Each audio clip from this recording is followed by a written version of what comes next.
Alhamdulillah, salatu wassalamu ala rasulillah wa ala alihi wa sahbihi wa wala. Kita lanjutkan bahasan kita tentang fikih haji dan umrah. Sekarang kita akan bahas tentang masalah fikih umrah terlebih dahulu. Tadi sudah kita bahas tentang ihram, kemudian kita akan bahas tentang tawaf, sa'i, dan bersyukur ya. Nah, nanti kita akan umrah tanggal sekitar 4 Dzulhijjah. Kemudian kita naik bis, kita pakai ihram, tiba di Dzulhulaifah di Bir Ali, maka saya tidak tahu nanti kita berangkat jam berapa, tetapi yang terbaik adalah seorang berihram setelah solat. Setelah solat, apakah dia solat sunnah ataukah dia solat fardu. Kalau ternyata kita berangkat pagi-pagi jam 9 misalnya, maka kita salat 2 rakaat di Masjid Miqat. Salat 2 rakaat di Masjid Miqat, setelah itu baru kemudian kita berihram di atas bis sambil mengatakan labbaik Allahumma umrah, labbaik Allahumma umrah. Nah, kalau kita sudah bilang labbaik Allahumma umrah, maka semua yang tadinya halal menjadi haram sebagaimana tadi yang sudah kita jelaskan. Nah, di tengah perjalanan kita perbanyak bertalbiyah. Ucapkan labbaik Allahumma labbaik labbaik la syarika laka labbaik innal hamda wa ni'mata laka wal mulk la syarika lak. Kata Nabi SAW, afdalul haji al-ajju was-sajju. Kata Nabi SAW, sebaik-baik haji adalah yang paling banyak talbiyahnya dan yang paling banyak menyembelih hewan. Dan itu diterapkan oleh Nabi SAW. Nabi melaksanakan haji terbaik, al-ajju was-sajju. Nabi sangat banyak bertalbiyah dan Nabi sangat banyak menyembelih hewan sampai 100 ekor onta beliau sembelih tatkala haji wada, ya, 100 ekor onta, ya, mi'at ibil. Jadi kita jangan lupa begitu naik bis bertalbiyah labbaik Allahumma labbaik labbaik la syarika laka labbaik. Biasanya jemaah haji semangat cuma 10 menit pertama, habis itu tidur. Bangun-bangun sampai di Mekah. Ya memang enak sih, apalagi munatur nanti mungkin bisnya enak ya. Labbaik Allahumma labbaik labbaik, tidur. Bangun-bangun sudah di Mekah. Jangan begitu, jangan begitu. Jadi nanti kalau saya pas di bis, insya Allah saya bikin ribut terus ya. Nah, waktunya tidur nanti saya labbaik Allahumma labbaik ya. Insya Allah ada saatnya tidur, saya biarkan ada saatnya saya talbiyah tidak pakai mic untuk saya sendiri. Yang mau tidur silakan tidur. Ada saatnya saya bangunkan dengan ribut ya. Karena nanti kita juga banyak tidur. Insya Allah kita juga nanti banyak tidur. Tapi maksud saya, jangan sampai kita berjalan 6 jam isinya tidur melulu, jangan. Karena afdalul haji al-ajju was-sajju. Sebaik-baik haji yang paling banyak talbiyah. Nah, kita berusaha merenungkan makna talbiyah labbaik Allahumma labbaik. Labbaik itu artinya apa? Ya Allah, aku penuhi panggilanmu dengan jawaban yang sangat terhalus. Kalau kita dipanggil orang tua kita bilang, wahai fulan, kita bilang dalam, itu kira-kira dalam ya. Nggih, dalam ya. Labbaik Allahumma labbaik artinya secara bahasa Arab, artinya aku memenuhi panggilanmu ya Allah dengan semangat. Bukan dengan malas-malasan, bukan dengan keterpaksaan. Aku penuhi panggilanmu dengan semangat. Dan kita semangat insya Allah. Kita sudah keluarkan biaya, sudah tinggalkan pekerjaan, berangkat dengan penuh semangat. Terus kita renungkan makna labbaik Allahumma labbaik, labbaik la syarika laka labbaik. Ya Allah, aku penuhi panggilanmu ya Allah. Ya Allah, aku ke sini untuk memenuhi panggilanmu. Dan itu ada peringatan untuk kita ikhlas. Bahwasanya saya datang ke sini bukan untuk apa-apa, tapi untuk memenuhi panggilan siapa? Allah. La syarika lak, tidak ada syarikat bagimu. Innal hamda wa ni'mata lakal mulk. Sungguhnya alhamd, pujian. Yang berhak dipuji sungguhnya hanyalah Allah Subhanahu wa taala. Yang lain dipuji bukan karena zatnya, adapun Allah dipuji karena zatnya. Tidaklah kita memuji seorang karena orang itu adalah ciptaan Allah. Tidaklah kita memuji suatu karena semua adalah ciptaan Allah. Jadi yang paling berhak dipuji sungguhnya hanyalah Allah Subhanahu wa taala. Innal hamda wan ni'mata, dan segala kenikmatan dari Allah Subhanahu wa taala. Kata Allah, "Wa ma bikum min ni'matin faminallah." Seluruh nikmat yang kau rasakan adalah dari Allah Subhanahu wa taala. Tidaklah kita berhasil, tidaklah kita menjadi orang yang mungkin cerdas, berhasil dalam usaha, tidak memiliki keluarga, kita punya rumah, kita punya banyak kenikmatan, semuanya dari Allah Subhanahu wa taala. Jangan seorang lupa dengan mengatakan, saya berhasil karena saya cerdas, saya berhasil karena banyak pengalaman. Sungguhnya kekayaan, keberhasilan tidak seberbanding lurus dengan kecerdasan. Betapa banyak orang cerdas, ya, betapa banyak orang cerdas, IQ-nya tinggi, haji aja nggak bisa. Apalagi haji dengan munatur, duit nggak ada. Bahkan kepala mereka sampai botak jadi profesor nggak bisa haji. Ada orang seperti itu. Jadi mau saya jangan kita merasa kita ini berhasil karena kecerdasan. Toh kalau kita berhasil karena kecerdasan, kecerdasan juga dari Allah Subhanahu wa taala. Banyak orang mengatakan saya berhasil karena pengalaman. Kita bilang banyak orang punya pengalaman, kerja puluhan tahun tetap aja dalam kondisi hidup susah. Jadi kita ingat bahwasanya segala kenikmatan dari Allah. Itu kita hadirkan perasaan tersebut, kita mengucapkan innal hamda wan ni'mata laka. Sungguhnya pujian, sungguhnya kenikmatan hanyalah milikmu ya Allah. Wal mulk, dan seluruh kerajaan alam semesta ini adalah di bawah tanganmu ya Allah. Semuanya milik engkau. La syarikalak, tidak ada syarikat bagimu. Tidak ada syarikat bagimu. Ini talbiyah yang terbaik tatkala kita hajian. Kita punya zikir banyak. Subhanallah, alhamdulillah, wala ilaha illallah akbar. Semuanya boleh. Tetapi zikir yang terbaik adalah talbiyah. Itulah syiarnya orang haji dan umrah. Labbaik Allahumma labbaik, labbaik la syarika lak, labbaik, innal hamda wa ni'mata lak wal mulk la syarika lak. Insyaallah kita banyak bertalbiyah dari Madinah sampai di Mekah. Sampai di Mekah kita mampir ke hotel transit ya. Seingat saya hotel transit itu akan dipisahkan antara laki-laki dan perempuan. Ya, jadi kita kalau tahun lalu di Madinah kita di Movenpick 4 hari atau 5 hari, 4 hari mungkin sekamar berdua sama istri. Pas di hotel transit, ini di antara KC Monatur, kita bukan di apartemen tapi di hotel. Tapi di hotel tersebut laki-laki dipisah dengan perempuan, disitulah kita lebih saling mengenal. Lebih saling, itu lebih bagus menurut saya. Kita lebih saling mengenal tatkala di hotel transit. Sampai di hotel transit, kemudian kita berangkat umrah ya. Berangkat umrah. Jadi mungkin kita mandi-mandi, bersih-bersih, berangkat lagi menuju umrah. Nah, umrah itu tawaf, sa'i dan bertahallul. Tawaf, sa'i dan bertahallul. Adapun cara tawaf, begitu kita masuk ke Masjidil Haram, ya jangan lupa baca doa masuk masjid ya. Kemudian laki-laki siap melakukan ittiba. Ittiba adalah menampakkan bahu kanan. Ittiba menampakkan bahu kanan. Kemudian disunahkan bagi laki-laki selain ittiba melakukan romal. Romal itu adalah langkah kecil, bukan lari, bukan jari, bukan lari, bukan. Tapi langkah taqarrubul khuta. Langkahnya kecil sambil ini agak digoyangkan. Itu namanya romal. Jadi bukan sunahnya kita lari di 3 putaran pertama, bukan. Tetapi dengan langkah apa? Pendek tapi cepat. Intinya ada gerakan semangat. Itu asal syariat ini waktu Nabi SAW melakukan umrah namanya Umratu Al-Qadha. Waktu tahun 7 Hijriah, Nabi umrah bersama para sahabat, Mekah masih dikuasai oleh orang kafir Quraisy. Waktu Nabi sedang mau umrah, orang-orang Quraisy bilang, lihat orang-orang Madinah, mereka humma Yathrib. Mereka dibuat lemah karena mereka terkena demam dari kota Madinah. Maka Allah memberi wahyu kepada Nabi bahwasanya orang-orang kafir Quraisy sedang gibah mereka. Katanya itu orang mereka lemah, loyo. Maka Nabi waktu umrah, Nabi tunjukkan mereka sedang kuat. Sengaja Nabi berjalan dengan gerakan gerakan yang semangat sehingga persangkaan mereka tidak benar. Maka Nabi waktu itu berjalan dari Hajar Aswad kemudian ke Hijr Ismail kan, kemudian sampai di Rukun Yamani. Itu semua Nabi gerakan dengan langkah cepat. Karena capek, dan Nabi benar capek, para sahabat capek, jalan 400 kilo ya.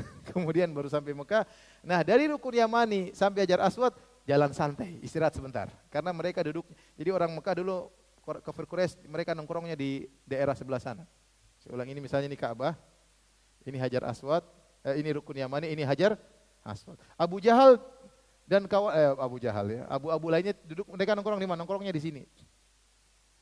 Jadi kalau Nabi pas lewat sini, Nabi jalan cepat, terus cepat, sampai sini pelan istirahat, karena nggak kelihatan orang-orang kafir Quraisy di mana? Di sini. Sampai sini cepat lagi,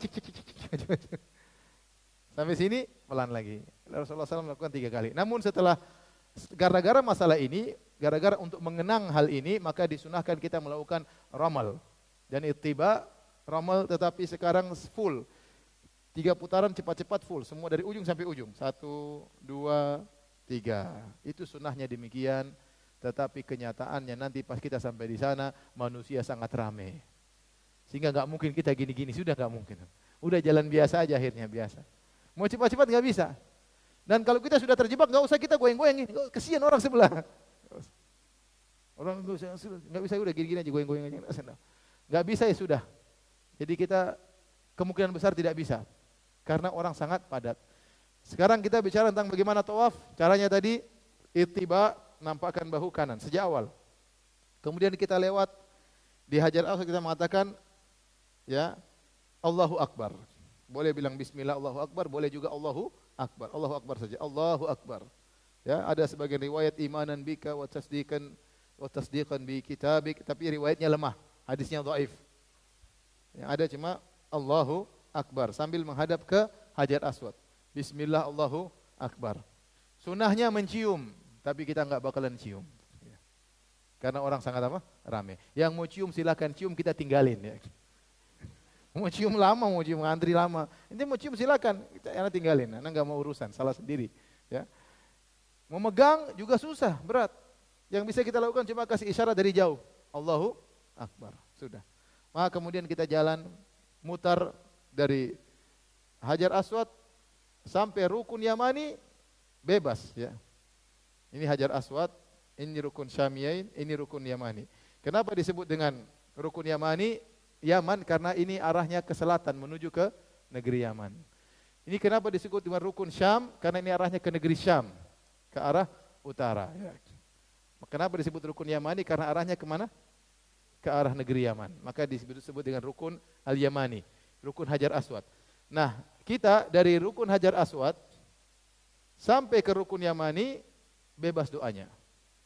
Saya bilang bebas doanya bukan berarti tidak berdoa. Berdoalah, terserah ibu-ibu, terserah bapak-bapak, masing-masing kita punya keperluan. Bahasa Indonesia, bahasa Arab silakan, nanti ada di aplikasi juga ada buku-buku doa. Baca Arabnya, pahami maknanya, renungi, resapi terjemahannya. Minta, kalau enggak bisa, enggak puas, ya Ustaz saya ingin baca dengan bahasa Sunda, silakan, Allah Maha mengerti. Berdoa sepuas-puasnya. Saatnya kita merengek-rengek, jangan pernah malu untuk curhat kepada Allah Subhanahu wa taala. Kita kalau mau ketemu bupati, kita perlu persiapan. Bahasa kita siapkan, kita mungkin harus mukadimahnya begini. Tapi kalau sama Allah udah ente bebas aja. Lampiaskan, curahkan. Allah Maha tahu isi hati kita. Maka kita bebas doanya dari Rukun Yamani sampai dari Hajar Aswad sampai Rukun Yamani. Dari Rukun Yamani sampai Hajar Aswad bacanya Rabbana atina fid dunya hasanah wa fil akhirati hasanah wa qina adzabannar. Diulang-ulang. Rabbana atina fid dunya hasanah wa fil akhirati hasanah wa qina adzabannar. Rabbana atina sampai sini bilang lagi Allahu Akbar. Kemudian doa bebas lagi. Doa bebas lagi. Terserah mau doa apa saja. Jadi tidak ada namanya putaran pertama doanya ini. Putaran kedua doanya ini. Itu enggak ada. Itu enggak ada dalilnya dan itu tidak ada sunnahnya. Maka silakan doa semau kita, sesenang kita, ya. Cuma kalau dari Rukun Yamani sampai Hajar Aswad doanya apa? Rabbana atina fid dunya hasanah wa fil akhirati wa qina adzabannar. Makanya doa di Ka'bah paling berapa sering dikabulkan? Betapa sering dikabulkan, ya. Yang paling penting kita tatkala tawaf adalah berdoa kepada Allah Subhanahu wa taala. Kemudian ingat waktu kita tawaf, tetap meskipun kita sama rombongan, tetap bahu kiri kita di Ka'bah. Jangan kita balik. Para ulama menyebutkan kalau kita sedang tawaf, kita kan Ka'bah sebelah kiri. Maka tidak boleh kita tawaf begini, enggak boleh. Sambil begini, enggak boleh. Membelakangi, sebenarnya memang tidak sah. Atau kita mungkin jaga istri kita begini. Enggak boleh. Ya. Sesekali enggak apa-apa, tapi kalau terus-terusan enggak boleh. Jadi tetap Ka'bah sebelah kiri. Ya kalau kita jaga istri kita begini sambil jalan ya. Tapi tetap Ka'bah sebelah mana? Sebelah kiri kita. Kita putar ya. Putaran pertama, putaran kedua ya sampai putaran ketujuh ya. Bebas doanya apa kecuali cuma Rukun Yamani sampai Hajar Aswad, Rabbana atina fid dunya hasanah wa fil akhirati hasanah benar. Ustaz, bagaimana kalau batal? Tengah jalan, enggak sengaja ada angin yang berhembus ya. Sudah kita tahan tapi dia memberontak, akhirnya berhembus. Apa yang kita lakukan? Buang angin. Ini khilaf yang kuat di kalangan para ulama ya. kalau saya kalau saya yang ditanya, ya, saya bilang kalau bisa wudu sebentar, balik lagi, itu yang terbaik. Jadi batal, kita wudu satu kali aja, terus balik lagi lanjut. Tapi kalau nggak bisa lanjut aja nggak apa-apa, insya Allah. Lanjut aja nggak ada masalah. Kalau memang kondisi padat, takut terpisah dari rombongan, maka tidak mengapa. Karena masalah wudu dalam tawaf ini ada khilaf. Ada yang mengatakan syarat, ada yang mengatakan tidak syarat. Saya lebih condong kepada mazhab Hanafi bahwasanya tidak syarat. Ya, saya lebih condong. Ini saya bahas dalam buku saya. Tapi jumhur ulama mazhab Maliki, Hambali dan Syafi'i mengatakan wudu adalah syarat. Maka kalau batal harus apa? Wudu. Tapi saya milih pendapat yang satunya yang mengatakan tidak syarat. Kalau bisa kita keluar ditemani oleh Mas Adi atau Mas Hajar atau Mas Fadli, keluar sebentar wudu balik lagi, itu lebih baik agar kita tidak was-was. Tapi kalau memang dalam kondisinya sangat padat, susah, ya udah lanjut aja nggak apa-apa. Lanjut aja nggak masalah. Ini sekedar pengetahuan ya. Kemudian kalau kita ragu, sudah 2 atau 3 atau 4 atau 5, kadang-kadang timbul keraguan. Bagaimana yang kita lakukan? Tanya kawan, berapa? Kalau kawan bilang saya juga ragu, semuanya ragu, munatur ragu, semuanya digoda setan ragu semuanya. 4 atau 5 anggap masih sedikit. Kalau kita ragu 4 atau 5 anggap masih 4. Kalau kita ragu 5 atau 6 anggap masih berapa? 5. Tapi insya Allah kita akan bareng-bareng. Ya, jadi saling mengingatkan, sudah berapa ini? Ya, karena sekali putaran jauh, repot. Dan ingat, kita tatkala tawaf tujuan kita untuk baca doa. Tidak usah buru-buru, tidak usah cepat-cepat. Kalau saya sendirian, saya senang masuk depan, kemudian cepat. Tapi kalau rame-rame nggak mungkin. Ya kita pasti bareng-bareng, saling menjaga, saling ingat, saling melihat tanda mungkin kuning di syalnya atau apanya ya. Jadi saling menunggu bareng-bareng. Itu namanya kebersamaan seperti itu. Itu namanya umrah bersama. Jadi sabar. Setelah selesai umrah, setelah selesai tawaf, kita bilang Bismillah Allahu Akbar. Setelah itu kita menuju untuk sholat di belakang makam Ibrahim. Maka kita baca firman Allah, wattakhidhu mim maqami Ibrahim musalla. Wattakhidhu mim maqami Ibrahim musalla. Bapak-bapak yang tadinya ittiba ditutup kembali. Tadinya ittiba itu kan bahu diperlihatkan. Setelah selesai putaran ketujuh ditutup kembali bahunya. Jadi bahu dibuka itu cuma tatkala tawaf pertama saja. Tatkala tawaf umrah saja, itu saja. Selainnya bahu ditutup. Karena sebagian jamaah haji dari awal haji sampai terakhir selalu bahunya diperlihatkan. Seakan-akan dia kira itu sunnah, kalau pakai ihram harus begitu seragamnya. Padahal enggak. Itu cuma tatkala sedang apa? Tawaf umrah doang, itu saja. Selesai tawaf umrah, kembalikan terserah, bebas. Ya. Jadi nampakkan ittiba ini cuma tawaf umrah saja. Ya, setelah itu tutup. Wattakhidhu mim maqami Ibrahim musalla, tutup bahu. Kemudian kita sholat di belakang makam Ibrahim. Nah, sholat di belakang makam Ibrahim, tempatnya susah, maka kita cari tempat yang agak jauh-jauh. Tidak harus persis di belakang makam Ibrahim. Yang penting ada tempat kita sholat 2 rakaat dan sunnahnya sholatnya cepat, tidak lama-lama. Makanya Nabi baca Al-Fatihah sama Qul ya ayyuhal kafirun, Al-Fatihah sama Qul huwallahu ahad. Kita sedang, itu hanya sekedar singgahan sebentar untuk melanjutkan ke sa'i. Makanya kata para ulama, tidak disunahkan berdoa setelah itu. Saya tidak melarang orang berdoa setelah sholat 2 rakaat yang berdoa, silakan. Kita sudah berdoa di tawaf. Ya, itu cuma mampir sebentar dan sunnahnya adalah takhfif, sunnahnya adalah cepat sholatnya.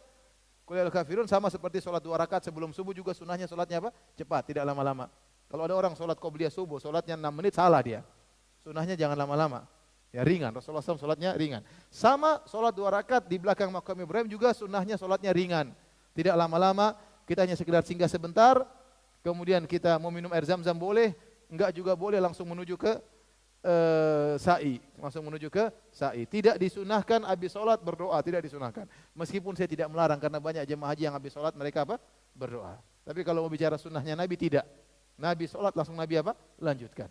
Ya, Nabi langsung lanjutkan. Nah, apakah kita minum air zam-zam di situ? Dalil-dalil menunjukkan bahwasanya minum air zam-zam disunahkan tatkala tawaf ifadah, bukan tawaf umrah. Tawaf ifadah. Tapi kalau orang haus minum zam-zam silakan. Tapi dalil yang datang Nabi setelah tawaf minum air zam-zam itu tatkala tawaf ifadah, bukan tawaf umrah, bukan tawaf kudum, tapi tawaf ifadah. Maka kalau haus silakan minum, kalau enggak khawatirnya nanti minum malah pingin buang air kecil ya. Ya intinya habis tawaf, sholat 2 rakaat, kemudian kita apa? Sa'i. Sa'i. Kita sa'i. Untuk sa'i, ijma ulama tidak disyaratkan la yusyarat fihil wudu, tidak disyaratkan wudu. Jadi kalau yang khilaf tentang ulama, apa disyaratkan wudu tatkala tawaf. Tapi kalau untuk sa'i, ijma ulama kalau kita berhadas tidak mengapa. Kita dalam kondisi tidak berwudu, ya enggak ada masalah sa'i. Ya, tidak ada masalah sa'i. Wanita haid juga sa'i tidak jadi masalah, ya. Jadi kalau kita sedang sa'i dalam kondisi berwudu itu yang afdal, dalam kondisi berhadas misalnya buang angin enggak ada masalah. Enggak perlu wudu lagi sehingga kita sa'i. Adapun cara sa'i, kita nanti naik menuju ke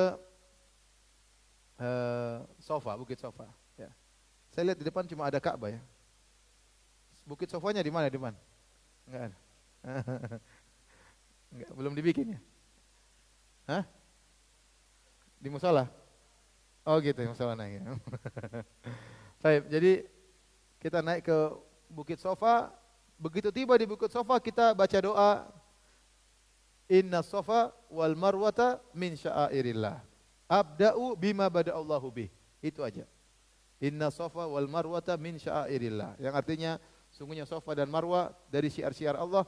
Abda'u bima bada'allahu bih. Aku mulai dari tempat yang Allah sebutkan pertama. Karena Allah sebutkan Sofa terlebih dahulu, maka aku mulai dengan Sofa. Jadi kita naik ke Sofa. Kita baca itu cuma sekali itu saja. Jamaah haji terkadang jamaah umrah nanti di Marwah baca lagi. Inna Sofa wal Marwata min sya'airillah. Nanti ke Sofa baca lagi. Inna Sofa wal... Enggak. Kita cuma baca pertama kali itu aja. Inna Sofa wal Marwata min sya'airillah. Abda'u bima Allah. Nanti insya Allah kita saling mengingatkan. Saya akan ingatkan juga. Ya, sebelum kita naik. Begitu kita naik, kemudian kita menghadap kiblat. Kemudian kita berdoa. Ya. Sudah dihafalkan doanya? Allahu Akbar, Allahu Akbar, Allahu Akbar. La ilaha illallah syarika la lahul mulku wa lahul hamdu wa huwa ala kulli syai'in qadir.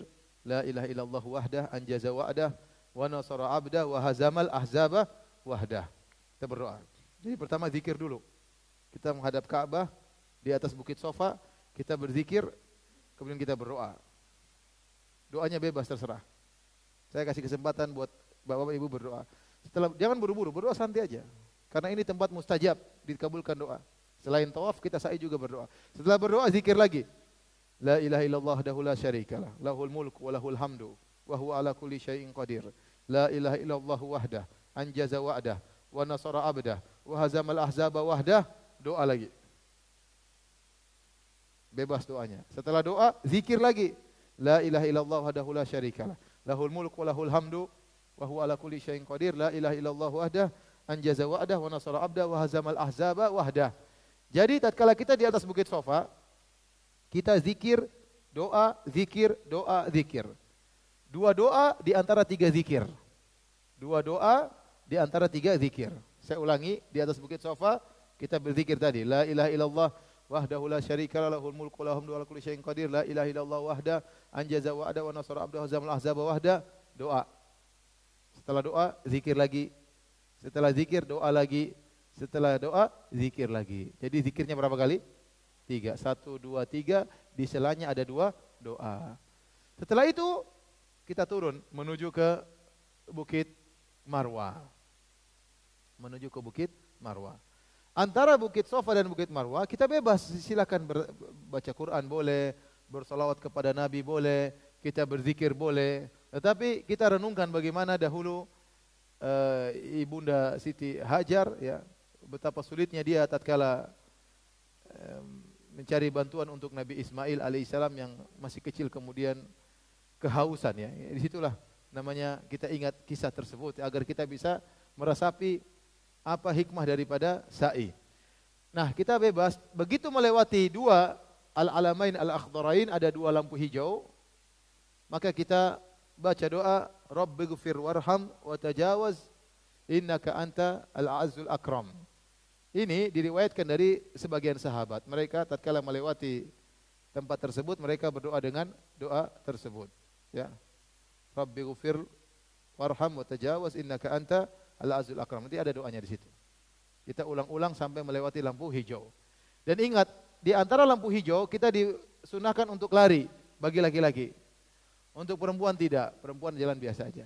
Jadi kalau kita sudah lari bapak-bapak sampai depan tungguin ibu-ibu ya. Jangan kita biarkan ya.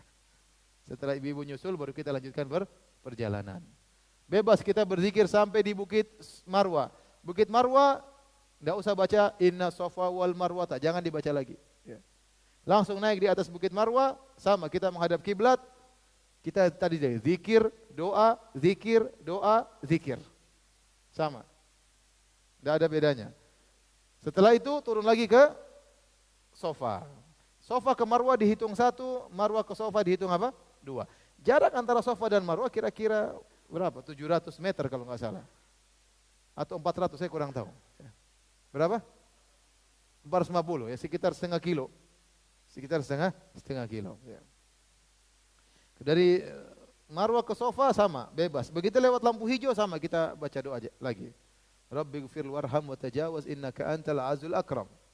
Ya, artinya ya Allah, Engkau Maha Pengampun, ampunilah aku, ya. Engkau Maha Mulia. Ya, sesungguhnya Engkau Maha Perkasa dan Maha Mulia. Kemudian kita naik ke Bukit Sofa. Sampai naik Bukit Sofa, langsung naik tadi lagi, zikir, doa, zikir, doa, zikir. Terus kita lakukan demikian. Jadi Sofa ke Marwa 1, Marwa ke Sofa 2, Sofa ke Marwa 3, Marwa ke Sofa 4, Sofa ke Marwa 5, Marwa ke Sofa 6, Sofa ke Marwa 7. Jadi terakhir yang ke-7 di Marwa. Setelah sampai di Marwa, tinggal kita tahallul. Bapak-bapak cukur tapi jangan gundul, karena kita mau sisakan rambut buat digundul tanggal 10. Ya. Kemudian cukur rata, yang penting rata. Paling bayar 10 real ya, atau 15 real. Ya. Ada yang mahal, saya pernah cukur 200 real. Saya bilang saya diajak teman cukur, ternyata 200 real, mending uangnya buat saya cukur 10 real. Cukur termahal di dunia 200 real, saya pernah cukur 200 real. Dan saya menyesal, meskipun dibayarin. 15 real insya Allah cukur pendek, sudah berarti sudah halal kembali. Ibu-ibu jangan cukur di bukit, jangan. Udah pulang ke hotel aja, nanti kumpulkan rambutnya, gunting, bawa gunting. 1 unmulah segini, ruas jari. Dikumpulkan rambutnya, kemudian dicukur. Kalau rambutnya nggak bisa dikumpulkan, ya sudah sini dikumpulkan potong sedikit, di sini kumpulkan potong sedikit, sini kumpulkan potong sedikit. Kalau bisa dikumpulkan sekalian banyak-banyak, ya udah tinggal dikumpulkan, dipotong seukuran ruas jari. Kalau sudah melakukan itu berarti sudah tahallul, berarti boleh lagi bergaul sama suami, boleh berhubungan dengan istri, boleh pakai minyak wangi. Dan ini banyak orang-orang Indonesia tidak tahu. Mereka menyangka kalau sudah di Mekah tidak boleh berhubungan lagi. Sampai hajian selesai. Makanya saya pernah ngisi pengajian di Mekah, terus saya jelaskan masalah ini. Saya bilang setelah umrah boleh berhubungan. Akhirnya ada orang datang, Ustadz, boleh berhubungan setelah umrah? Boleh. Langsung dia kabur, nggak tahu kemana. Semangat, rupanya dia menahan berhari-hari ya. Jadi boleh. Tapi percuma, antum juga kan di hotel transit. Nggak bisa apa-apa, iya kan? Karena kita tanggal 4 sampai tanggal 8 di hotel transit. Tidak lagi kita kembali ketemu istri kecuali tanggal 13 Zulhijjah. Atau tanggal 14 Zulhijjah. Baru kita ketemu lagi dengan istri. Karena selama hotel transit ente dipisahkan. Antara suami istri dipisahkan. Ya sabar, enggak apa-apa ya. Baik, setelah itu sudah kita santai, perbanyak ibadah. Berbanyak ibadah, persiapan, jangan terlalu ngoyo. Kesehatan perlu diperhatikan. Sebagian orang semangat pergi ke Masjidil Haram, akhirnya pas hari hanya KO. Jangan, kita nggak ingin. Perhatikan kesehatan karena yang intinya adalah tanggal 8. Yang punya penyakit atau apa, jaga-jaga diri. Tetap berusaha latihan jalan. Sekarang latihan jalan lah. Bapak-bapak latihan jalan tiap pagi, jalan 1 jam. Karena nanti kita banyak jalan di sana. Nah kalau sudah latihan, insya Allah masih awal Zulhijjah, masih 1 bulan lagi. Ya, insya Allah kita kuat. Ya, jadi latihan tiap hari, jalan setengah jam, tiap hari kalau bisa dilakukan. Setelah itu kita tunggu sampai tanggal 8. Jadi tanggal 8 kita ihram lagi. Nah, dari hotel transit, ihram tersebut untuk haji. Begitu tanggal 8 sama, kita mandi lagi. kemudian mencukur yang perlu dicukur, ya, merapikan yang perlu dirapikan, kemudian habis mandi laki-laki pakai minyak wangi di badan, pakai deodoran semuanya, boleh pakai minyak wangi. Kemudian setelah itu karena sebelum ihram, kemudian kita pakai kain ihram. Di waktu duha kemudian kita mengatakan labbaik Allahumma hajjan, kita mau hajian. Labbaik Allahumma hajjan. Ya, ibu-ibu juga demikian. Setelah siap semuanya, labbaik Allahumma hajjan, baru kemudian kita berangkat menuju ke Mina tanggal 8 karena kita mau mabit di Mina. Rasulullah SAW pergi menuju Mina di waktu duha tanggal 8. Sama aturannya, begitu berjalan menuju Mina, perbanyak talbiyah. Labbaik Allahumma labbaik, labbaik la syarika laka labbaik, innal hamda wa ni'mata laka wal mulk la syarika lak. Itu yang berbanyak kita ucapkan. Sampai di Mina, kemudian kita diam di Mina, kegiatan kita cuma sholat 5 waktu dan tidur di Mina. Di sela-selanya kita isi pengajian. Sela-selanya kita isi pengajian. Ya. Sampai di Mina, yang kita lakukan tanggal 8 adalah sholat 5 waktu tidak dijamak tapi dikosor. Tidak dijamak tapi dikosor. Sholat duhur 2 rakaat. Tidak ada qobliyah, tidak ada ba'diyah. Tapi kita tidak jamak. Nanti asar kita sholat lagi. Azan, iqamat, sholat lagi 2 rakaat. Tidak ada qobliyah, tidak ada ba'diyah. Kita tunggu lagi maghrib, kita sholat 3 rakaat. Tidak ada qobliyah, tidak ada ba'diyah. Kemudian kita tunggu lagi isya, sholat 2 rakaat. Tidak ada qobliyah, tidak ba'diyah. Yang ada qobliyah cuma qobla al-fajr, sebelum subuh. Itu ada sholat sunnah qobliyah meskipun dalam kondisi safar. Ya. Nah, di sela-sela itu kita akan isi pengajian. Ba'da zuhur kita akan isi pengajian, ba'da asar kita akan dengan tanya jawab. Yang membaca Quran silakan, yang berzikir silakan, perbanyak talbiyah labbaik Allahumma labbaik, labbaik la syarika laka labbaik. Malamnya kita tidur. Yang mau sholat tahajud silakan. Mau sholat tahajud enggak, saya enggak kuat Ustaz, mau sholat witir aja silakan. Sholat witir enggak apa-apa silakan. Ya. Yang penting tidak ada qobliyah ba'diyah. Yang mau sholat duha silakan. Ya. Nah, kemudian kita tidur, ya. Dan subhanallah tidurnya kita di situ dapat pahala. Itu namanya mabit di Mina. Ini hukumnya sunnah. Hukumnya sunnah, tidak wajib. Banyak jemaah haji mereka langsung ke padang Arafah. Kita tidak mengatakan mereka salah, tapi kurang sempurna ya. Kurang sempurna karena Nabi SAW waktu tanggal 8 Nabi mabit di Mina. Nah, tanggal 8 disebut dengan hari Tarwiyah. Kenapa disebut hari Tarwiyah? Hari Tarwiyah itu hari di mana orang-orang datang membawa air minum untuk menghilangkan rasa haus dan dahaga. Kenapa di Mina dulu tidak ada air? Di Mina dulu tidak ada air, sehingga mereka datang menuju ke Mina bawa air. Bawa air, sediakan air agar jemaah haji untuk bisa minum. Makanya disebut dengan hari Tarwiyah. Ya. Antum tidur di malam tersebut dapat pahala dari Allah Subhanahu wa taala. Meskipun tidurnya ngorok, dapat apa? Pahala. Alhamdulillah. Ya. Saya pagi hari kemudian kita berangkat menuju ke Padang Arafah. Kita menuju ke Padang Arafah. Sama, kita berangkat, wallahu alam saya kurang tahu. Mas Adi, dulu kita berangkat dari Mina ke Arafah jam berapa? Pada subuh atau sebelum subuh? Ke Arafah. Pada subuh. Mas Fadli ingat enggak? Iya, 9 pagi. Pada subuh. Pada subuh ya? Pada subuh ya. Jadi alhamdulillah kita bisa menjalankan sunnah karena sunnahnya kita sholat subuh di Mina. Ya. Sunnahnya sholat subuh di Mina. Sebagian orang mereka keluar di malam hari jam 2 untuk menghindari kemacetan.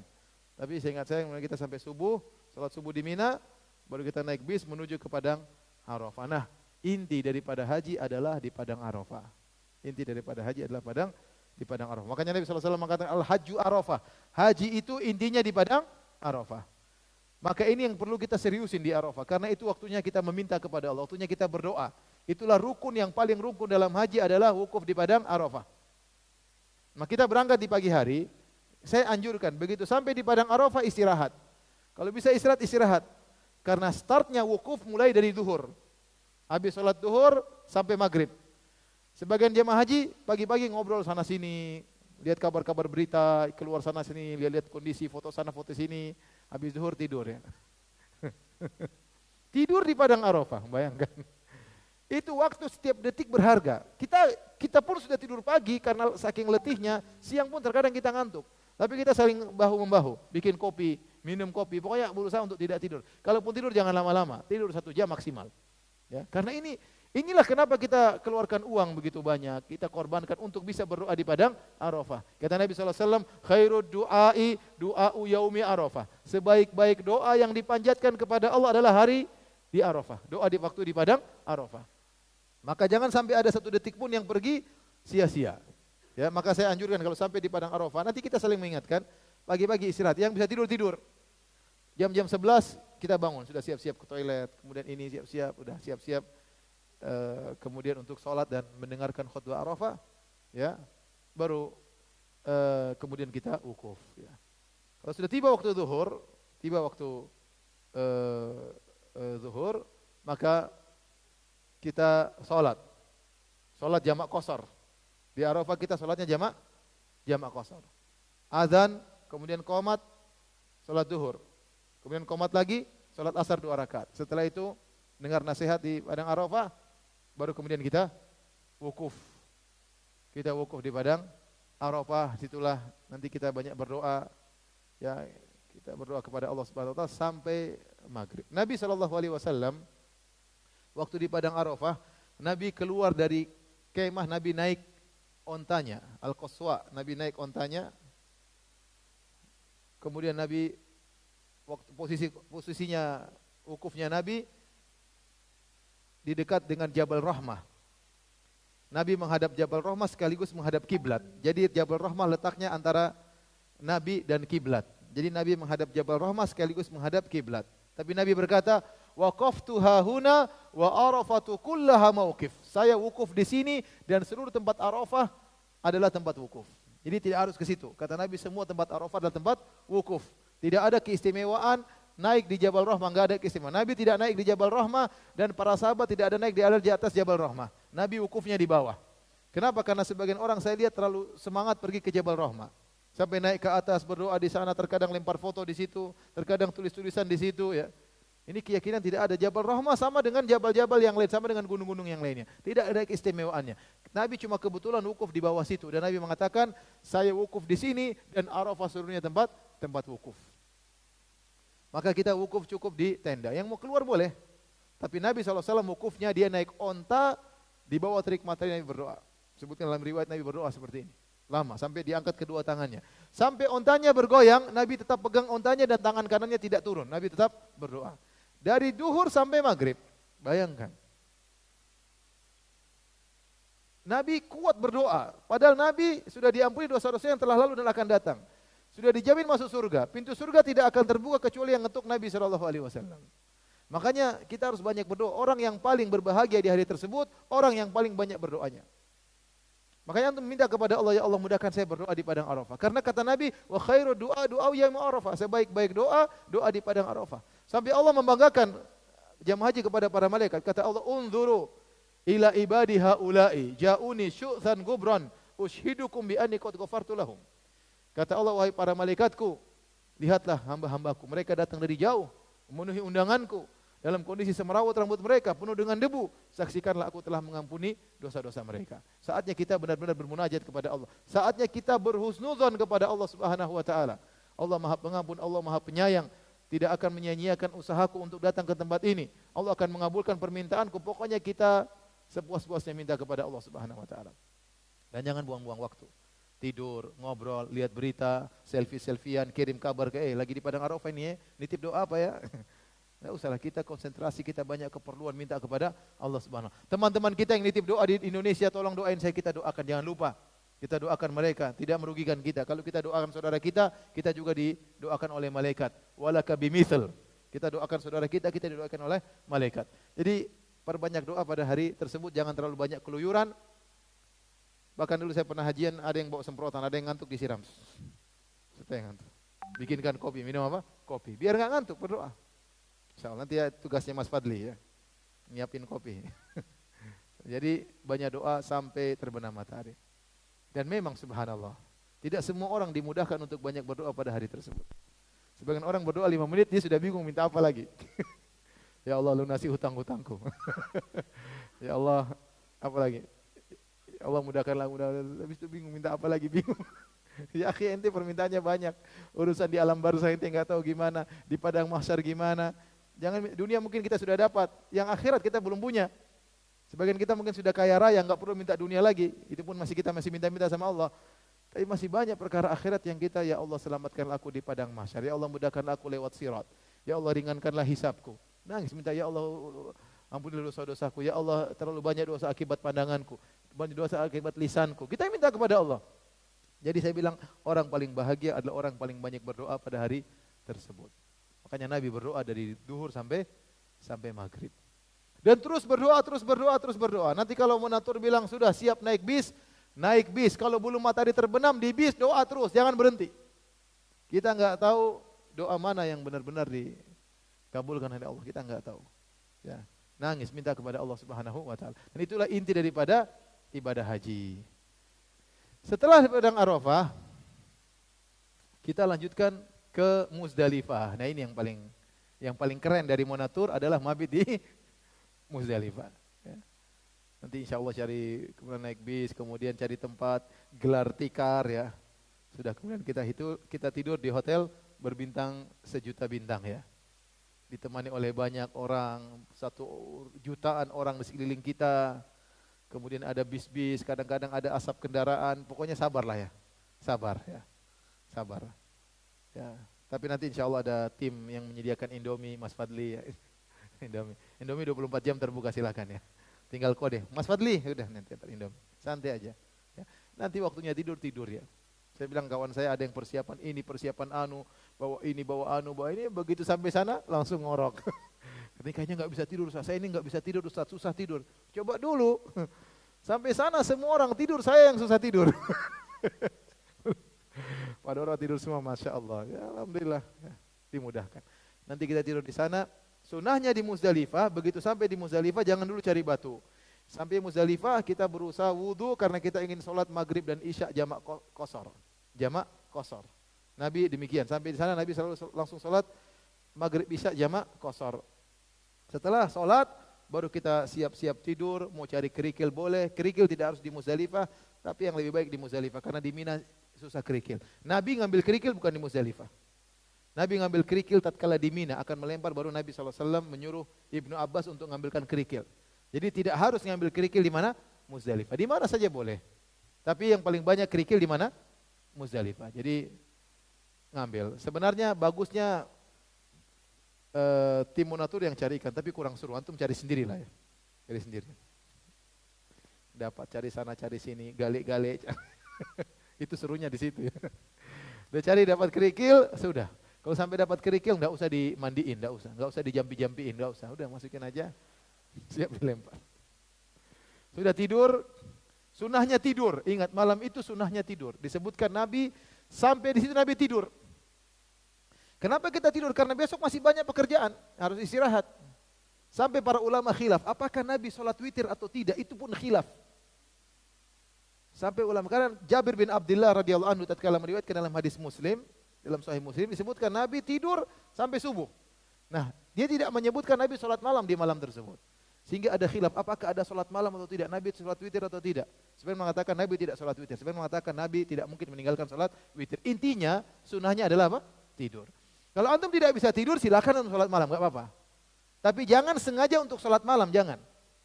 Antum sampai sana, sunahnya apa? Tidur. Kecuali nggak bisa tidur baca Quran, ya silakan, daripada lihat berita HP, lihat berita ini, ya sudah tidur aja. Tapi nggak apa, baca Quran. Kalau nggak bisa tidur lagi, pingin sholat malam, boleh. Ini dilakukan oleh Asma binti Abi Bakar waktu dia menunggu orang untuk keluar dari Muzdalifah, dia sholat. Jadi tidak mengapa sholat malam, tapi sunahnya tidur. Kalau kita mau tidur, sholatlah 1 rakaat atau 3 rakaat, kemudian apa? Tidur. Karena besok banyak kegiatan. Kemudian kita tidur di Muzdalifah. Malam terindah di musim haji. Kemudian subuh kita bangun, ngantri, Masya Allah ya, di WC umum ya, ngantri ya. Kemudian setelah itu kita sholat subuh, sholat qobliyah, kemudian kita sholat apa? Subuh. Setelah sholat subuh kita berzikir lagi ya. Wa idza afadtum min Arafatin fadhkurullaha 'indal masy'aril haram. Ini Allah sebutkan, jika kalian sudah beranjak meninggalkan padang Arafah menuju Muzdalifah, kata Allah, wadhkurullaha 'indal masy'aril haram. Maka berzikirlah kepada Allah tatkala kau di Masy'aril Haram, itu di Muzdalifah. Dan itu Nabi kerjakan. Setelah Nabi salat subuh, Nabi berdoa, Nabi berzikir sampai matahari menguning. Dan ini sunnah yang jarang dikerjakan oleh orang. Mereka setelah salat subuh langsung sibuk. Enggak, tunggu dulu sebentar. Berzikir, berdoa kepada Allah Subhanahu wa taala sampai matahari menguning. Tatkala matahari sudah mulai menguning, kemudian beranjak menuju ke Mina. Sampai di Mina, maka lempar jamarat ya. Tapi Mas Fadli dulu kemarin gimana Mas? Ke Mina dulu apa tawaf dulu? Tawaf dulu ya? Tawaf dulu ya. Kita biasanya habis Muzdalifah kita langsung tawaf. Tawaf dulu itu boleh. Boleh tawaf dulu, boleh lempar dulu, bebas. Ya. Dalam hadis kata seorang bertanya kepada Nabi, "Ya Rasulullah, saya begini sebelum saya begini." Kata Nabi, "If'al wala haraj." Lakukan tidak mengapa. Dari hadis Abdullah bin Amr bin As radhiyallahu anhu. Kata beliau, "Wa ma su'ila an syai'in quddim wala ukhir illa qala if'al wala haraj." Tidak ada ditanya Nabi SAW pada hari itu, ini dahulukan ini atau ini atau ini, kata Nabi lakukan saja dan tidak mengapa. Perhatikan di sini. Ini poin penting. Dalam haji ada namanya tahallul awal, ada namanya tahallul tsani. Tahallul kedua. Tahallul awal ini apa? Tahallul awal ini ya boleh melakukan semuanya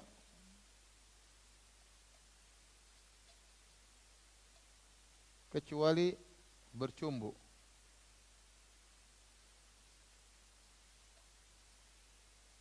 Kalau tahallul kedua halal semuanya.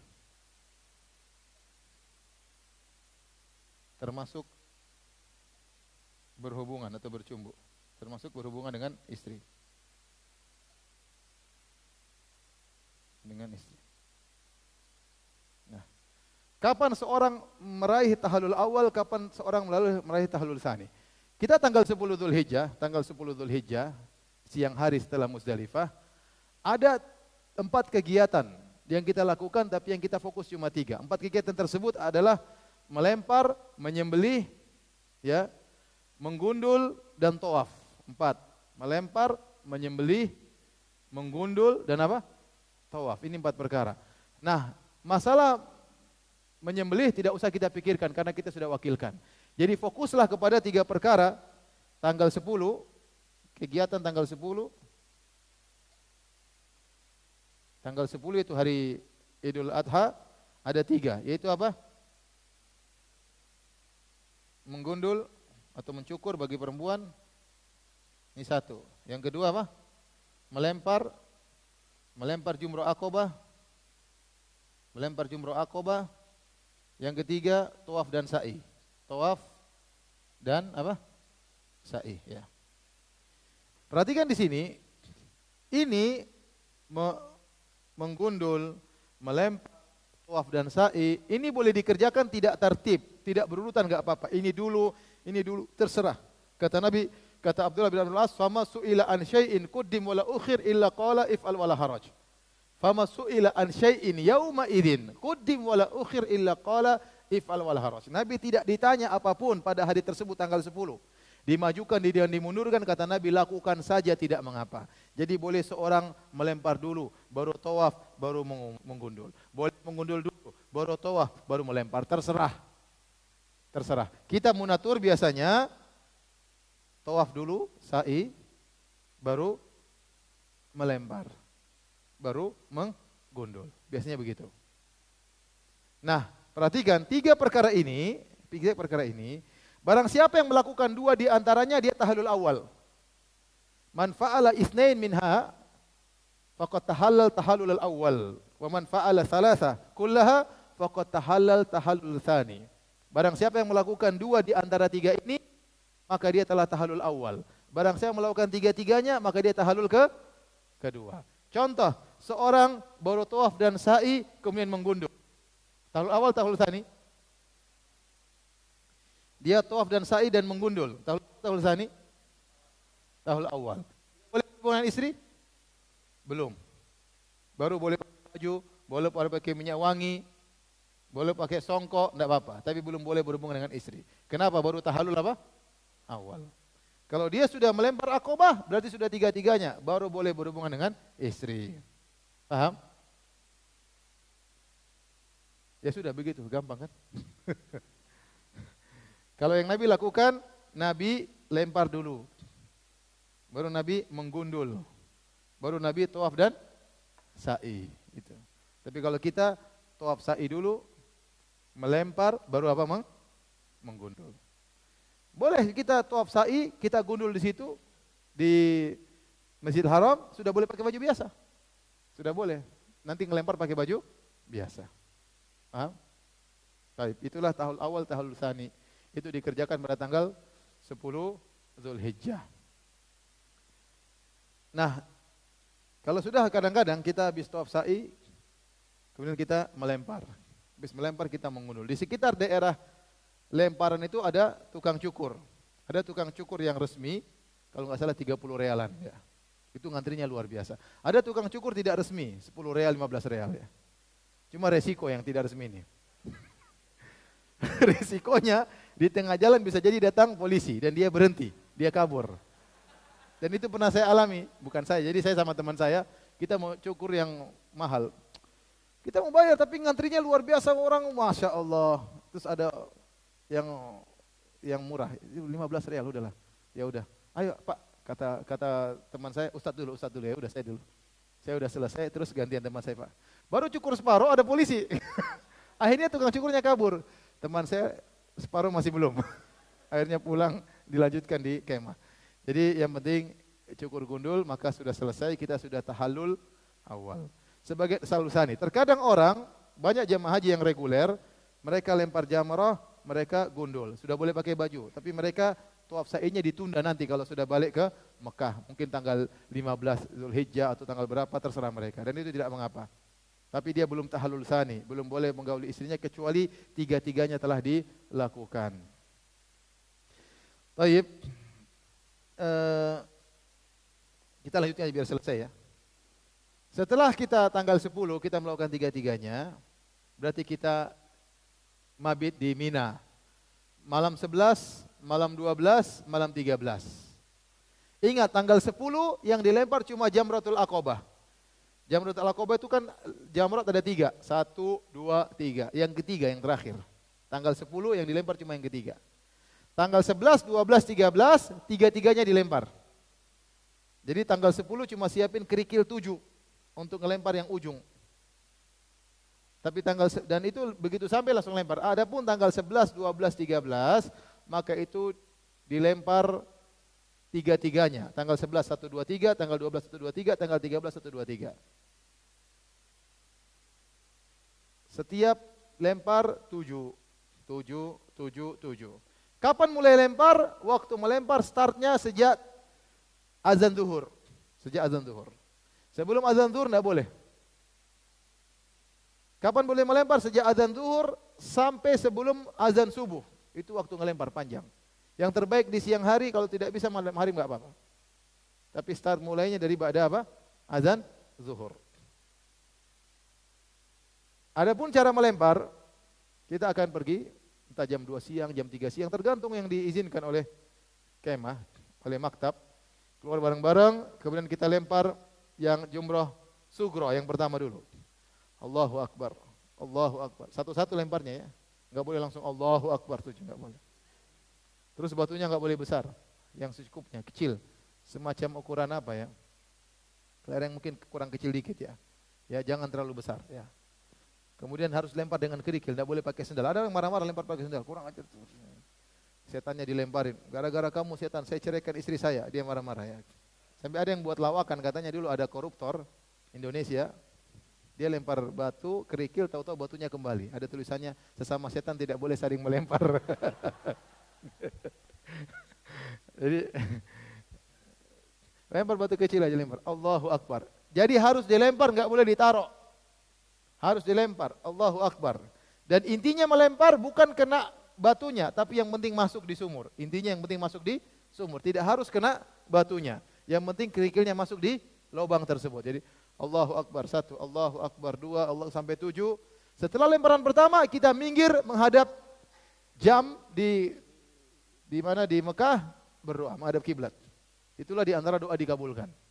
Nanti kita ramai berdoa. Nanti kita lagi berdoa diusir sama polisi. Cepat, udah doa saja. Doa saja. Di situ doa khusyuk sekali kalau kita doa di situ setelah melempar.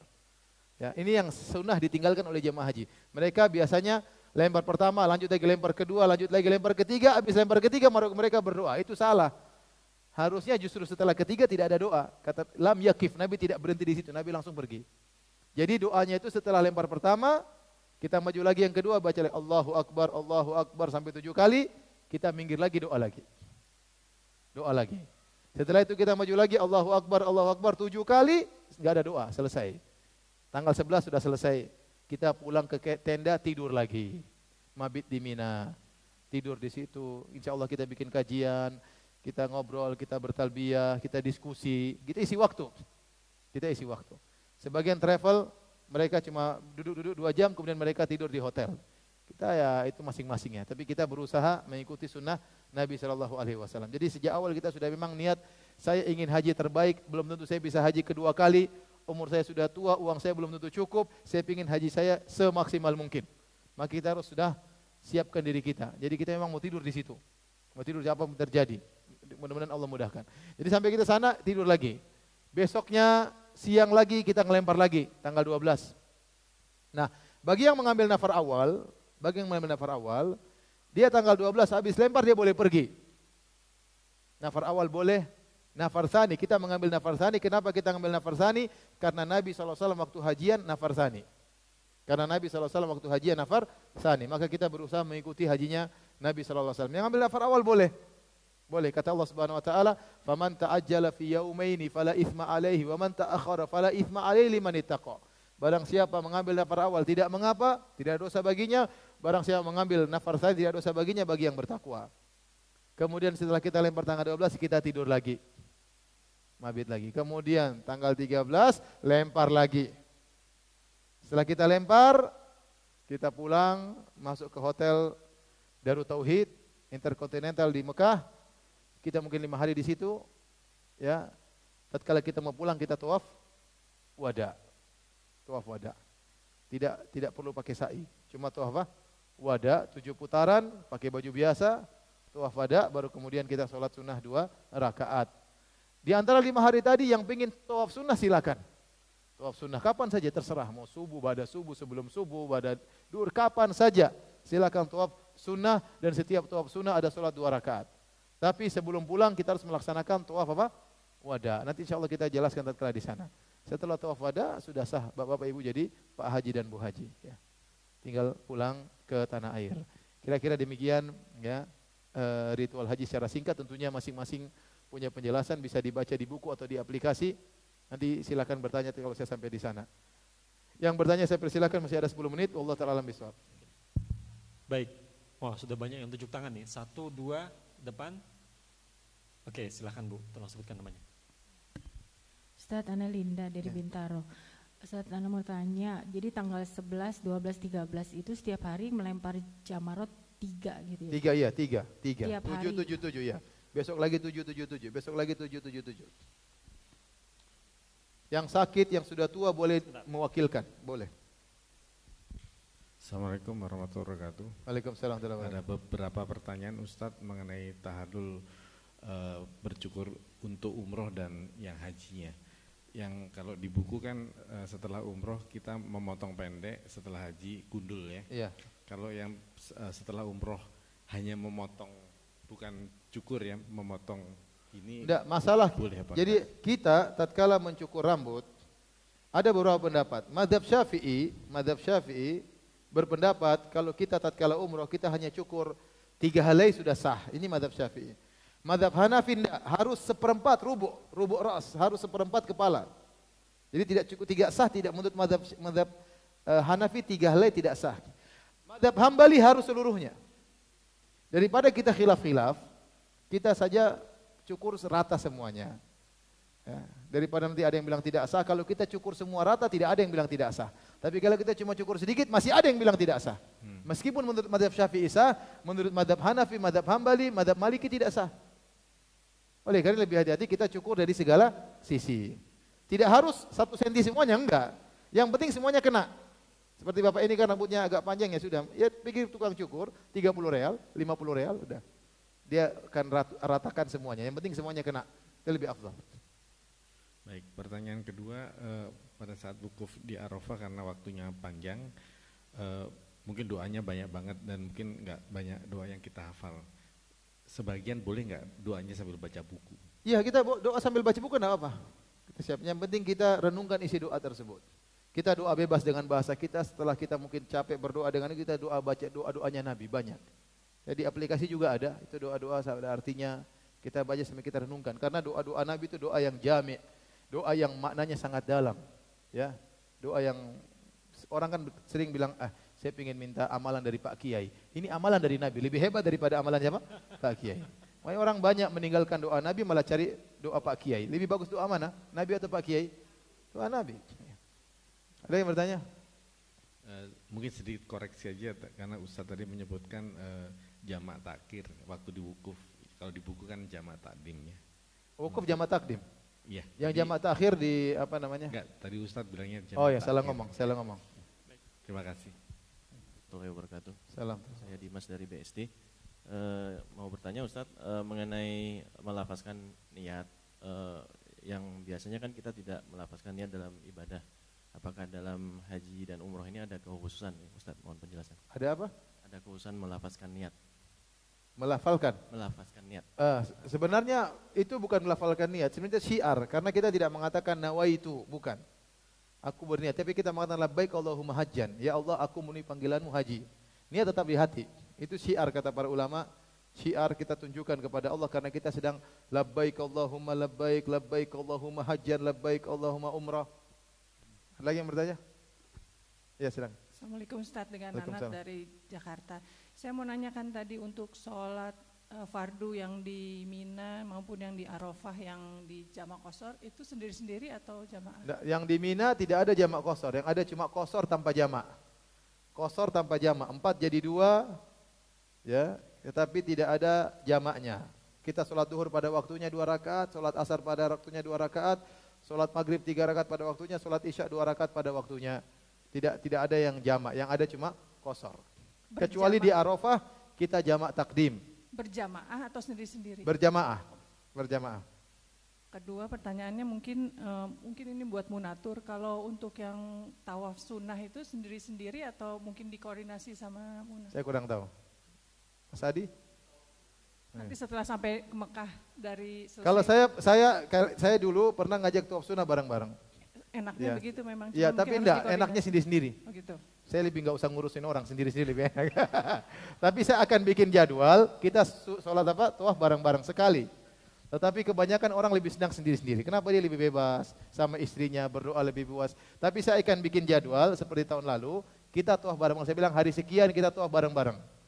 Ternyata tidak semuanya. Ternyata sudah liar semuanya. Alhamdulillah, sudah saya tinggal. Ya. Karena lebih enak sendiri-sendiri. Tapi akan ada jadwal, kita tawaf bareng-bareng. Insya Allah. Baik, masih ada Ustaz, silakan Bapak. Ya, maaf Pak Ustaz.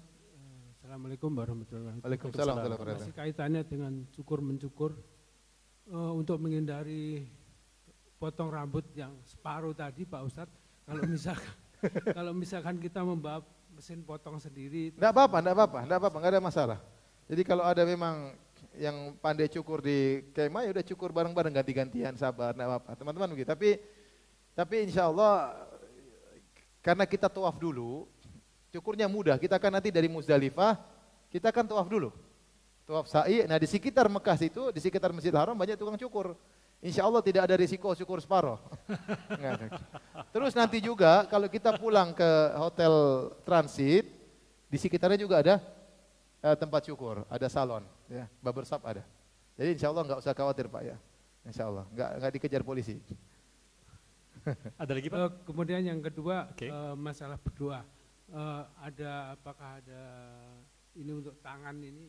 Apa kita adabnya untuk tangan. mengangkat tangan Ustaz Waktu dalam berdoa, gitu ya. bebas saja bebas. Mau begini yang seenak saja bebas. Rasulullah contohnya banyak. Rasulullah pernah begini, Rasulullah pernah begini, Rasulullah pernah begini sampai tingginya. Jadi intinya kita angkat tangan, bebas. Mau begini boleh, seenaknya saja. Tidak ada dalil harus begini, tidak ada, tapi bebas. Pas penting angkat apa? Kedua tangan. Dalilnya datang mutlak. Secara mutlak maka kita bebas mengangkat tangan. Ya. Walaupun Ada kawan cerita, dia sholat, dia kemarin sholat iktikaf di Masjid Haram 10 hari terakhir. Kemudian imamnya baca kunut, baca doa tatkala sholat. Dia pikir doanya pendek, dia semangat. Allahumma amin. Ternyata imamnya enggak selesai. Akhirnya ya Allah. Akhirnya ya Allah. Karena imamnya enggak selesai. Setengah jam aja. Begitu lama-lama tuh. Udah amin aja enggak kuat. Jadi bebas, yang penting kita angkat tangan. Ya seenaknya. Kadang kita semangat begini boleh. Nabi pernah begini sampai kelihatan kedua ketiak putih ketiaknya. Boleh bebas. Terus kemudian doa kalau pas pada saat keliling di Ka'bah itu apakah juga begini? Enggak, sambil berjalan doa. Ya, pas tawaf ya. Baik, silakan Pak. Bismillahirrahmanirrahim. Assalamualaikum Ustaz. Waalaikumsalam. Saya mau menanyakan ketika kita dari Arafah ke Musdalifah, itu perjalanan kan mungkin malam ya Ustaz ya? Dari mana? Dari Arafah ke Musdalifah. Iya malam, karena Ya. setelah terbenam matahari. Setelah terbenam matahari, ada kemungkinan mungkin posisi kita mungkin macet juga di jalan ya Ustadz ya. Itu serahkan kepada monitor. Ya. Ada kemungkinan, tapi alhamdulillah kemarin kita dapat mudah. Yang saya tanyakan, untuk sholatnya itu, sholat yang untuk jamaah kosornya itu, apakah kalau lewat tengah malam itu? Tidak ada masalah. Pendapat yang lebih benar, pendapat mazhab Syafi'i, lewat tengah malam dan semua mengatakan darurat nggak ada masalah. Oh, jadi kita tetap melakukan sholat tetap aja jamaah takhir ya. Jamaah takhir di ya. Musdalifah. Meskipun jam gitu, 1 malam, meskipun jam 2 malam, nggak ada masalah. Oh, tetap di Musdalifah ya Ustadz ya? Iya, tetap di Musdalifah. Ya, terima kasih Ustadz. Assalamualaikum. Ya.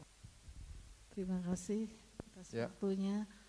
Mohon informasi mengenai gelar Ustadz. Apakah setelah haji gelar hajah itu harus wajib atau tidak? Mana yang nanya? Saya nggak lihat. Ibunya mana? Oh iya, silakan. Ya. Tidur ibu duduk. Gelar haji. Itu yang gelar haji untuk tidak ria. Kalau kita tidak menggunakan hajah itu hukumnya bagaimana?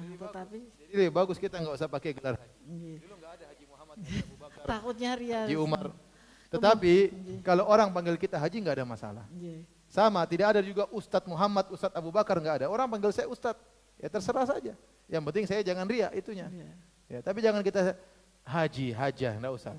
Kalau orang nggak pasang sudah alhamdulillah. Orang panggil ya memang kita sudah haji, nggak ada masalah. Karena mereka ingin memuliakan. Saya seperti Ustadz, mereka ingin memuliakan saya, mereka panggil Ustadz. Tapi saya nggak boleh sombong. Ya, tapi kalau saya nggak dipanggil Ustadz jangan marah-marah ya. Sama ibu juga begitu, kalau tidak dipanggil haji jangan marah-marah. Mereka panggil biarin aja, tapi jangan pasang hajah, jangan. Apalagi pasang foto lagi doa depan Ka'bah di ruang tamu, jangan. Itu yang pertama. Yang kedua, saya pernah mencium Hajar Aswad, tapi ditanya rombongan saya kemana ini kok tidak ada tercecer dari rombongan lah. Kemudian saya menyampaikan saya baru berusaha untuk mencium hajar. Itu termasuk ria atau tidak? Enggak, Ustaz? jadi menceritakan amalan belum tentu ria.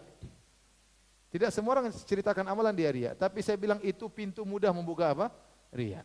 Terkadang amalan harus kita sebutkan untuk penjelasan misalnya, untuk dokumentasi misalnya, untuk laporan misalnya, untuk memotivasi. Jadi kita enggak harus menceritakan amalan, tapi sebaiknya kalau bisa kita sembunyikan, kita sembunyikan. Tapi kalau ada keperluan kita ceritakan, cerita seperlunya. Contoh saya bilang, ada orang tanya, ibu sudah haji belum? Ya kita bilang, sudah. Enggak usah bilang sudah 5 kali, enggak usah. Sudah, ya cukup. Keperluan dia cuma pengen tahu sudah haji itu belum, jawab ya sudah, alhamdulillah. Oh sudah 5 kali saya. 4-nya monatur, Masya Allah.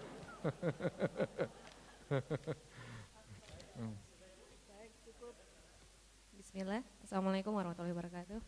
Waalaikumsalam. Saya Ita dari Cibubur. Yang ingin saya tanyakan mengenai lebih ke wanita, Ustadz, mengenai berhias. ketika kita sudah memakaikan ihram, sebelum pakai ihram itu masih bisa pakai wangi-wangian, sunblock segala macam. Nah, ketika kita sudah pakai ihram, terutama wanita ini kan lebih sering cuci muka lah malam, kemudian pakai sunblock. Itu ketika berihram masih boleh nggak Ustaz? Kalau pakai apa namanya lotion untuk pelembut nggak ada masalah. Itu kan bukan minyak wangi. Iya. Tapi jangan pakai leave-in. Kita tidak boleh berhias-hias saat kalau sedang apa? Ihram ya. Tapi kalau hanya pakai pelembab, maksudnya supaya tetap lembut, tidak ada masalah. Itu bukan minyak wangi, nggak ada masalah. Nggak ada masalah. Terima kasih Ustaz. Silakan Pak. Silakan. Assalamualaikum. Salam. Pak, saya Pak Amin Pak dari Padang Sidimbuan. Jadi mau nanya ini Pak, tadi kan waktu tawaf umroh bahu dibuka waktu tawaf ya Pak ya. Kalau tawaf haji tidak ada. Tawaf ya haji tidak ada. Yang tawaf ini ittiba cuma tawaf umroh saja. Tawaf haji kita udah biasa begini, nggak ada masalah. Makasih. Ya. Silakan Ibu. Ustaz, Afwan, Anda mau tanya lagi Ustaz. Mau tanya yang pertama, urutannya berarti tahalul awal itu tawaf, tahalul baru melempar ya Ustaz? Bebas, yang penting 2 di antara 3. Siapa yang melakukan 2 di antara 3, dia tahalul awal. Siapa yang melakukan 3-3-nya, maka dia apa? Tahalul tsani. 3 itu adalah, kalau Nabi lempar dulu, baru gundul, baru tawaf sa'i. Yang kedua Ustaz? Kita terserah, kalau kita nanti mau natur, biasanya tawaf sa'i dulu, gundul, baru apa? Lempar. Bebas. Ya, yang kedua Ustaz, mohon penjelasannya tahalul sani itu bagaimana Ustaz? Tahalul sani nggak perlu cukur lagi. Tahalul sani terjadi 3 itu namanya tahalul sani. Paham? Terjadinya 3 perkara ini disebut dengan tahalul apa? Sani. Terjadinya 2 perkara di antara 3 disebut dengan tahalul awal. Jadi orang selalu mengkonotasi tahalul dengan cukur. Padahal tahalul itu bukan cukur. Tahalul itu bukan cukur. Umrah kapan tahalul? Dengan terjadinya gundul terjadi tahalul. Tapi tahalul bukan cukur. Paham? Tapi kapan terjadi kondisi tahalul? Tatkala cukur ketika umrah. Nah haji tidak, haji ada 2. Tahalul awal, tahalul tsani. Kapan disebut tahalul awal? Jika terjadi 2 di antara 3. Kapan terjadi tahalul tsani? Jika 3-3-nya telah dikerjakan. Paham ya?